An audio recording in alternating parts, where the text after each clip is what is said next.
All right, we're back with another live rolling session, and this time we're going to do two sessions, both sessions with Andy. So we have Andy and Austin right now, and Austin is trying to do a nice little throw here. He has a good setup, and Andy's fighting for the underhook, kind of doing a little bit of battling back and forth, hand fighting, and now I want to say that Austin does a really nice snap down right here, so let's see what happens.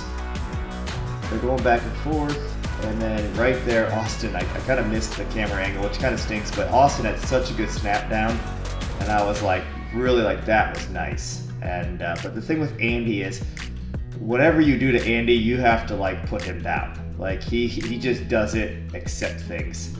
And so Austin should have continued the snap down and forced Andy and made him take that position. But, you know, he paused, and it allowed Andy to follow through, and now Andy's working this position up, and now he's going back on the arm bar and gets the submission. So that was round one.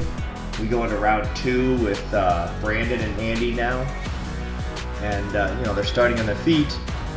And as you can see, Brandon is a guard puller, but you know, he's been working on his wrestling a lot more. He was baiting the guard pull there. Andy didn't take the bait. And so now they're just kind of hand fighting back and forth.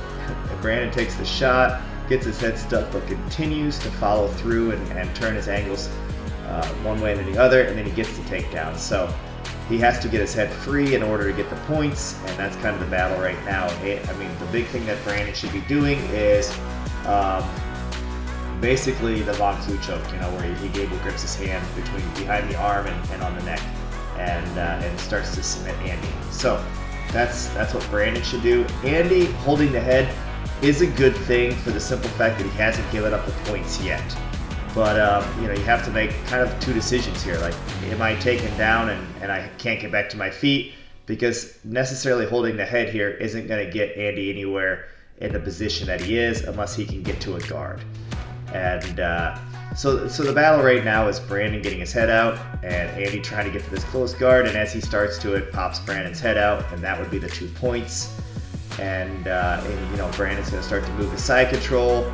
Still, Brandon really needs to clear that knee, and you know, hip switching would do that. Controlling, keeping your hips side to side would do that, maintaining that position. But it gives you 2 rounds, and I appreciate you guys watching this episode.